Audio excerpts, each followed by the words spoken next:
And there certainly isn't any airplane that goes into a motion like that and lives. Are these places the Earth's open door? What could they have in common?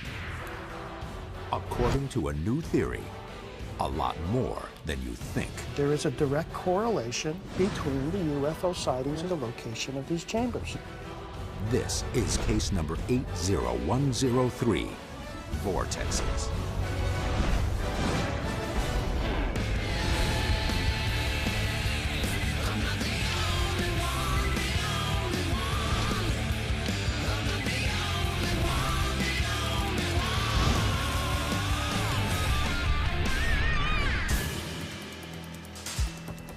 Some places on Earth receive more rain than others. Some locations are hotter, colder, windier, and some have a preponderance of something else, UFOs. A region's extreme environmental conditions can be explained now that science has shown the underlying forces that determine our weather. But what explains UFO hotspots? If UFOs exist, a new theory may explain the conditions that create a preponderance of sightings in specific locations on Earth. One of those conditions may be something created by the Earth itself. There may be huge pockets of energy spilling out of the Earth, and these extraterrestrials know how to tap into it. That might explain why we have these hot spots, why some UFOs seem to be spotted around certain areas. And actual, very reputable researchers have said, spiraling around the planet are these ley lines, and they form what's known as the Earth's grid. It's the Earth's grid of a certain kind of an energy, whether it's magnetic, whether it's electrical, that actually draws UFOs to them. Where these ley lines and where the Earth's grid, the lines on the Earth's grid meet, these are the vortexes. The dark, sinister woods of the Hudson River Valley, New York, are the setting for the legends of the Headless Horseman and Rip Van Winkle. Their mystery has endured into our times, but now a UFO component has been added. June 25th, 1962. Balls of light pass over Ossining, causing vehicles below to stall. June 15, 1963. An enormous craft moves silently through the skies over Newburgh. December 31st, 1981. The start of the biggest UFO vortex mystery of all time, when thousands of witnesses report seeing something very strange in the sky. It all begins when a retired policeman in Kent, New York, steps out into his backyard for a breath of crisp night air. A cluster of red, green, and white lights in the sky catches his attention. Assuming at first that they are helicopters flying in formation, he watches the lights move toward him from the south. As the lights get closer, he is stunned to see that these are not helicopters. A huge V-shaped craft with colored lights spaced along the edges is moving through the sky above his home. And as it passes overhead, it hums. The object is seen regularly in the area for the next 5 years. On March 24th, 1983, hundreds of people see a gigantic boomerang with 18 bright lights cruising slowly, parallel to the Taconic Parkway. The witnesses who get out of their cars to watch the strange craft notice something distinctive. It hums as it passes overhead and looks and sounds like no known aircraft. The switchboard of Peekskill and Yorktown police are flooded that night with calls reporting a giant V-shaped craft moving slowly over the area.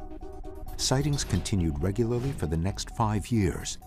By the time the flap is over in 1986, more than 5,000 reports of the strange craft are filed. What could cause the activity in the Hudson Valley or at other UFO hotspots around the world? One theory has something to do with how the Earth itself works. The Earth's core generates an enormous amount of electricity. Inconsistencies in the crust means that the energy release in some areas is stronger than in others. It's been theorized that ancient monuments sit on these power points, and that by connecting them with straight lines called ley lines, a worldwide grid can be mapped.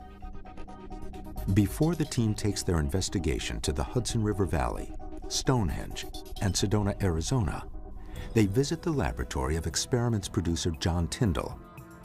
He has prepared a demonstration of how the enormous electrical energy generated by the Earth's molten core may emerge on our planet's surface in specific locations that could be referred to as vortexes. The Earth is one giant dynamo. It is making electricity on the inside, and the Earth's crust varies in terms of its resistance to electricity. So you can imagine at different locations around the Earth's crust, we have these different sort of highly conductive tails, which are these concentrations of the various effects that cause the higher conductivity through the Earth's crust. These could hypothetically be located where we have our major grid vortex points. John places light bulbs representing Sedona, Stonehenge, and the Hudson River Valley on the metal globe. The light bulbs are not electrically connected, just clipped into position. This now represents your different hotbeds, and some laying on ley lines. As John simulates the power generated by the movement of molten metal at the Earth's core, the current arcs to the light bulbs is electrical power reaching up to specific vortexes on our Earth's crust, and is it causing UFO activity? So in addition to picking up the electrical current, are the probes also drawing the current to it? They are grounded to this cage, and the current is drawn to these probes. There is an attraction, much as different areas in the crust may conduct electricity a little bit more, and you'll have stronger magnetic fields as a result of that.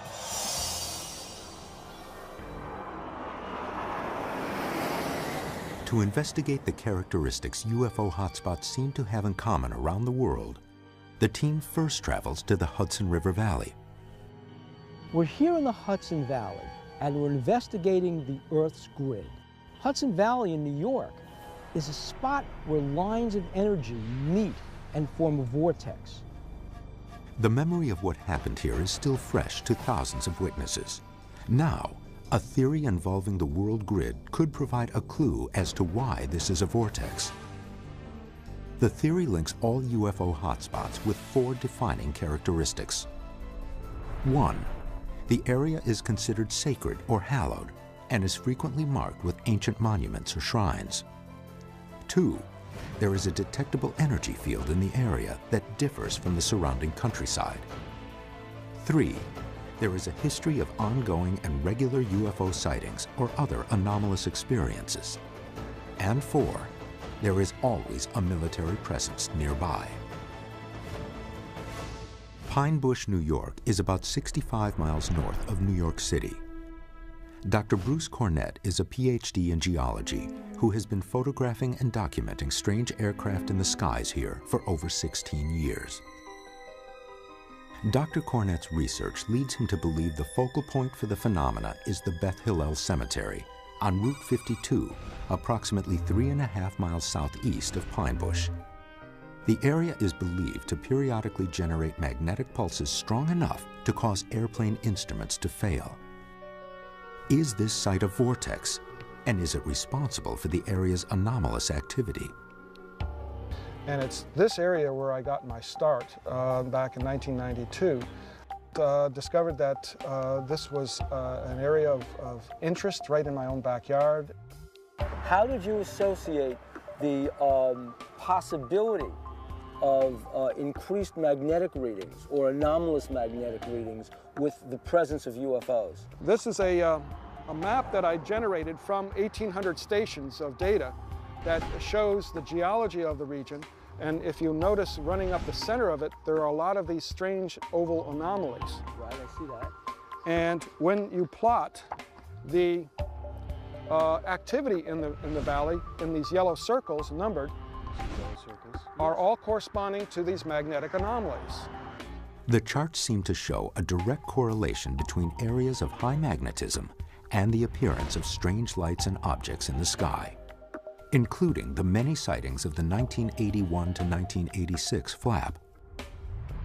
This means that 2 of the 4 criteria for hotspots has been met. 1, the area is a highly anomalous magnetic region. 2, it has an ongoing history of unexplained phenomena. I've had over 120 sightings or close encounters in this valley alone. And many times I've actually photographed or videotaped the event. This extraordinary time-lapse photograph shows an illuminated object which appears as a line of light. But what is most intriguing is the funnel-shaped field of light the craft passes through. It's long been speculated that UFOs may be able to travel to distant stars by creating wormholes. This would take vast amounts of energy. Perhaps alien craft are drawn to certain places because they can tap into energy fields. Is this photograph the first evidence of a UFO receiving energy from one of Earth's vortexes? The team is in Pine Bush, New York, testing to see if the area meets the criteria that identify it as a UFO vortex. My interest as a scientist was to document what do we actually have going on here. On April 28, 1993, Dr. Cornett set up a camera and took this time-lapse photograph. On first glance, it could be the lights of an airplane painting a line across the screen. But Dr. Cornett believes it's something else, something not of this world. What makes you think these are not airplanes? With an airplane, you're going to get the lights moving in a fairly straight path. There's not going to be any motion to the lights. There's not going to be a rapid changes in direction of the lights. It's going to be pretty much predictable. I discovered some very unusual things. The lights are not straight, they're looping. In a time exposure, the shutter is left open for an extended period of time. Any moving light will paint a line on the film. A blinking light that's moving will show up as a string of dots. In this photograph, the light source was spinning in tight circles, a maneuver that no known aircraft can execute. Is this a UFO? As a trained scientist, Cornett has been meticulous in documenting each sighting, noting down time, place, duration, distance, and altitude. His extraordinary photographs appear to show lights flying too low to be conventional aircraft, executing impossible twists and turns, moving through energy fields, and appearing and disappearing. I've shown these to people and they said, well, you were bouncing the camera. Well, the camera was on a stable tripod and operated with the electronic shutter release. So there was no vibration in the camera. So the movement or the rotation that you see here in the lights is primary. It's coming from the source. Cornett uses a Minolta XGM camera with an electronic shutter release and motor-driven film advance mounted on a tripod. Once the camera was oriented, it is never physically touched. Depending on the nature of the object in the sky, the film is exposed from as little as 10 seconds to as long as 47 seconds. We've looked at all of Bruce Cornett's pictures, and this one in particular is very interesting. It does show a kind of break in the light signature of whatever this vehicle was, possibly a UFO. This could be a vortex. This extraordinary time-lapse photograph, taken on April 28, 1993, shows an illuminated object which appears as a line of light. While it's difficult to judge the size and speed of an object in the night sky, it appeared to be about the size of a fighter plane, moving at a relatively slow speed, between 30 and 45 miles per hour, far slower than a conventional craft. But most intriguing is the strange funnel-shaped field of light the craft either creates or transverses. Experts have come to believe that this seminal photograph has captured a UFO apparently dissipating or dissolving